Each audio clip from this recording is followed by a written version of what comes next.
Film वालों ने baby Meena से हर छोटा बड़ा रोल कराया, यहाँ तक कि कई फिल्मों में गाना भी गवाया। लड़कपन के उन्हीं लड़खड़ाते दिनों की एक नज्म में उन्होंने खुद लिखा, किससे करूं किसका गिला, सो कुछ ना कहा कुछ ना किया।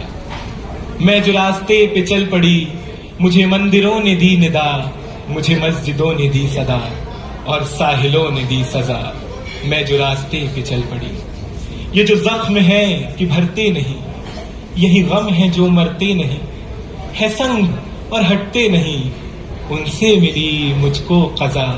मैं जो रास्ते पे चल पड़ी, सभी की आंखें सुर्ख हैं, सभी के चेहरे जर्द हैं, सभी के दिल धड़क उठे, मेरा दर्द कुछ ऐसा बहा। किससे करूं किसका गिला, सो कुछ ना कहा कुछ ना किया, सो कुछ ना कहा कुछ ना किया, कुछ ना किया।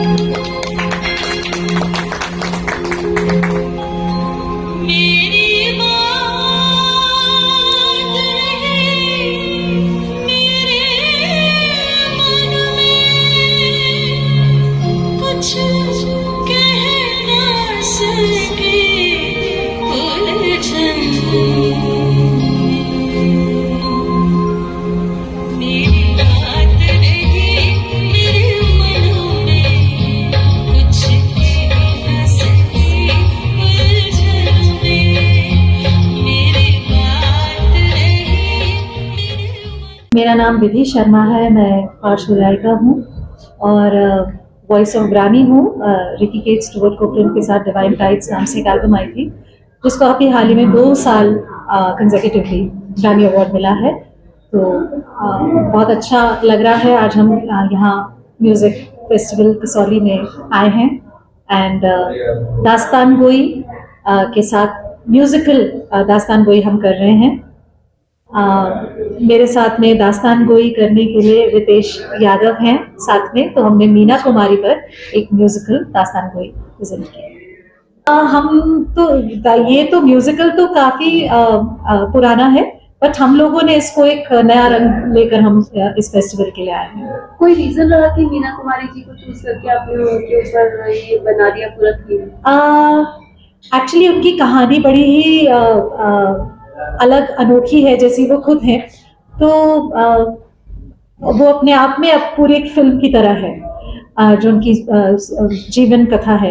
तो उसको एक और उनके गाने भी एक से एक हैं, तो हमें ऐसा लगा कि कहानी को लेकर के हम एक उसमें बीच बीच में उनके गाने लगा करके और उसको एक अच्छा एक अनोखा प्रेजेंट कर सकते हैं। और एक बात ये भी है कि दास्तान गोई जो आर्ट है वो शायरी के साथ किस्से कहानियां सुनाने का आर्ट है।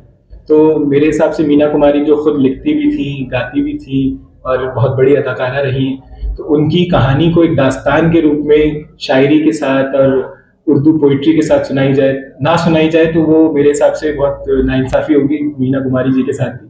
तो इसलिए ये दास्तान विद म्यूजिकल हम लेकर आए। देखिए, मेरे हिसाब से मशक्कत रिसर्च में भी लगती है, लेकिन रिसर्च के बाद मीना कुमारी की जिंदगी के बारे में जानने के बाद उस पूरी जिंदगी को कुछ चंद लफ्जों में पिरो देना, क्योंकि दास्तान हम सुनाते तो रह नहीं सकते। 1 घंटे की दास्तान है, तो उस लिमिटेड टाइम में वो पूरी कहानी को पिरोना, फिर उसके गानों को भी उसके साथ डालना जो उस फील में भी आए, जो कहानी चल रही है उसका फील वो फॉलो भी करे वो गाने, तो वो वहाँ मेरे हिसाब से सारी मशक्कत रहती है।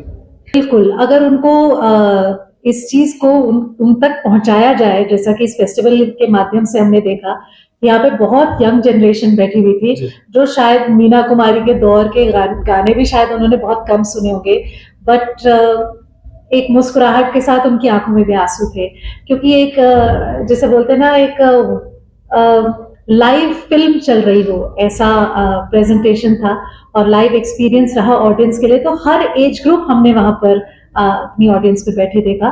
तो आई एम श्योर कि यंगस्टर्स को अगर दिया जाए, उनको परोसा जाए, कहते हैं ना, तो फिर वो उन तक पहुंचना पसंद किया। और हम ये कह देते हैं कि हनी सिंह वाली जनरेशन या बादशाह को सुनने वाले लोग, लेकिन प्रॉब्लम यहाँ पर ये है कि वो लोगों तक पहुंचाया ही वो कंटेंट जा रहा है। हाँ। वो हमारी जिम्मेदारी है कि हम उन तक वो कंटेंट लाएं। यहाँ पे दोष हम उनको दे भी नहीं सकते कि उनको पता ही बादशाह का नाम है या उनको मीना कुमारी नहीं पता, उनको किशोर कुमार नहीं पता, या उनको लता मंगेशकर नहीं पता, क्योंकि सुनाया ही नहीं कभी। तो अब हमारी जिम्मेदारी है कि वो जो आर्ट फॉर्म हम पीछे छोड़ आए हैं, हम वापस लेकर आए और उन तक पहुंचाएं, तब वो आगे अपनी जनरेशन को वो दे पाएंगे। अच्छा, मैं आपसे पूछूं तो आपने जो गाने गाए जीवन हर फिल्म को नेशनल अवार्ड मिला है, तो आप जब कोई गाना सिलेक्ट करते हैं तो क्या सोच के करते हैं कि मुझे ये गाना करना है और कहीं ना कहीं मुझे भी नेशनल अवार्ड लेना है, या वो कोइंसिडेंटली कि वो हो जाता है? अवार्ड तो सोच के काम हो ही नहीं सकता, कभी नहीं हो सकता। सिर्फ प्यार से हो सकता है। कोई भी काम हम करें तो उसको इतनी शिद्दत से करें और इतने प्रेम से करें कि वो हमारी आत्मा से, हमारी रूह से निकले, तो फिर वो लोगों के दिलों तक पहुंचता है। और जहाँ तक रही बात, बिल्कुल संयोगी था कि 5 सिंह तोमर में सिर्फ 2 गाने कैलाश के जी का गाया हुआ है।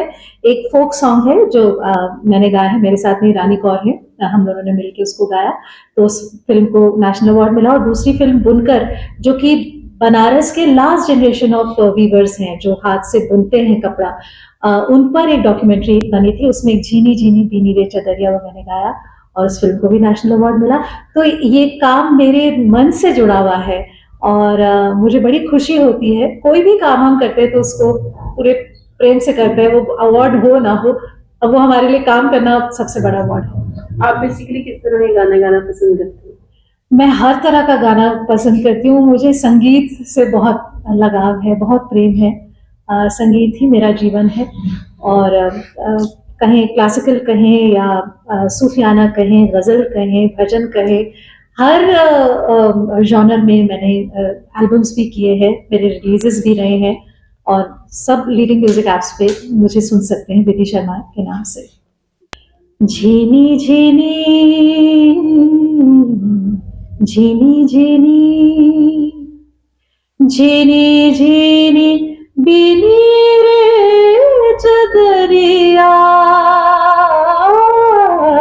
झीनी झीनी बीनी रे चदरिया, झीनी झीनी झीनी झीनी काहे के दाना काहे के भरनी, काहे के दाना काहे के भरनी, कौन तार से बिने रे चदरिया,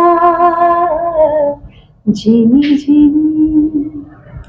कमिंग प्रोजेक्ट्स, अभी बहुत सारे गीतों पर काम चल रहा है, गज़लों पर मैं कुछ काम करने वाली हूँ। कई नए शायर जिन्होंने अपनी किताबें लिखी तो उसमें से खोज के कुछ अच्छी पोएट्री अपने लिसनर्स के लिए लेके आ रही हूँ बहुत जल्दी। न्यू कमर्स को यही कहना चाहूंगी कि कुछ भी आप काम करें तो ये सोच के ना करें कि मुझे इससे रिटर्न क्या मिलेगा। आप बस दे दीजिए उसको अपनी सारी नॉलेज, अपनी सारी ट्रेनिंग उसमें आप लगाइए, तो फिर आप देखेंगे कि जो नहीं भी लगता है यार ये तो मैं डिजर्व नहीं करते और फिर भी मिल गया, ऐसा होने लगेगा। तो आपको सिर्फ उसको 100% देना है। कुछ भी किसी भी फील्ड में जाए, give it your best without any expectation.